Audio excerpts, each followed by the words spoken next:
Dr. Jose Chameleone kye yakoze Burundi kibadde kikambwe.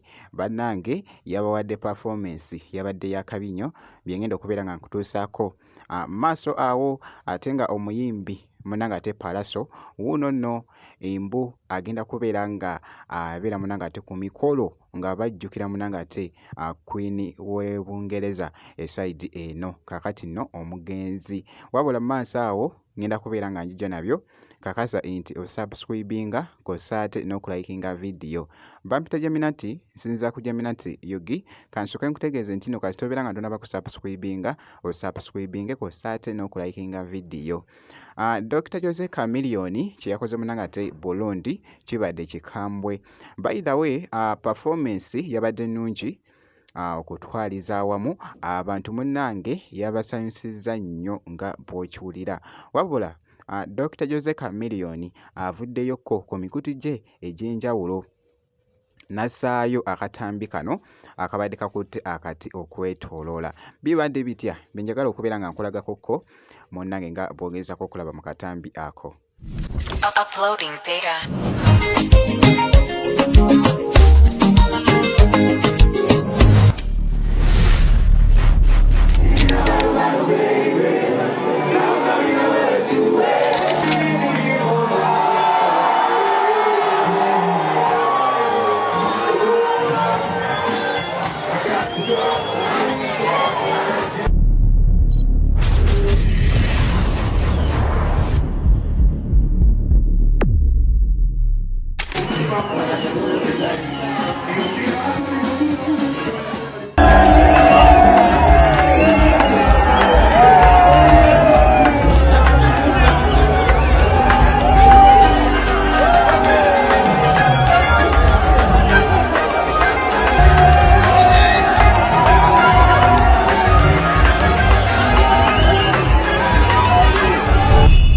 Yeyo nno munanga ate performance ya Dr. Jose Chameleone wali munanga ate Burundi eside eyo.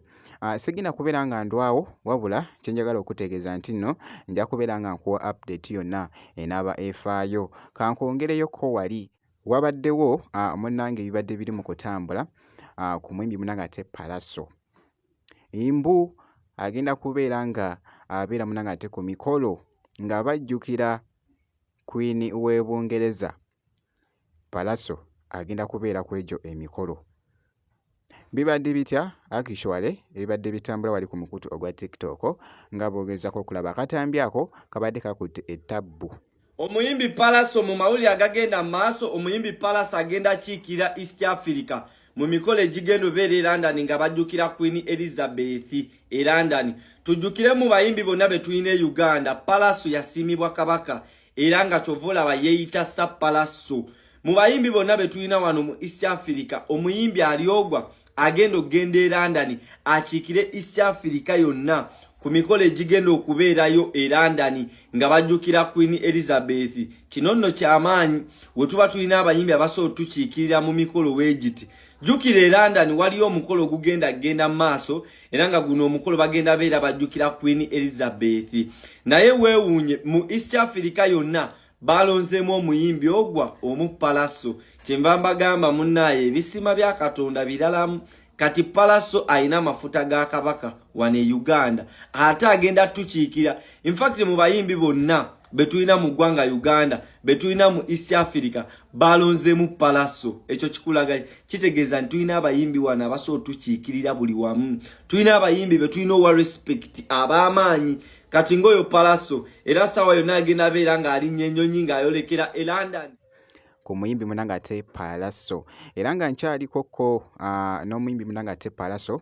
Pallaso abaddekokko mu kibuga nga boogezako okulaba bannange abantu babadde bamuviirako munanga ate emabega nga boogezako okulaba nga we tukimanyi nti nno munange celebrity.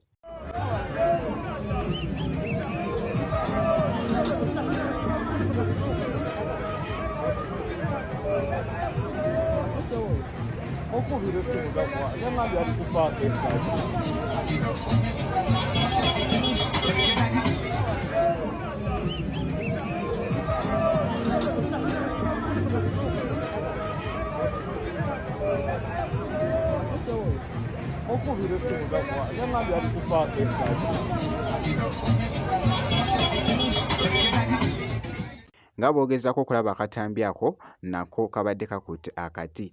Palaso alabiddwako wali munnanga ate mu kibuga, abadde munnanga ate ne pulogulaamu ze, so ayiseeyokko naye muganda wange ekibadde mu katambi kibadde kikambwe. Leero nno bwe nti munnanga ate bwe nkoze ku zi updates zino kakasa nti osubscribinga, ebisigadde byonna obiturekere.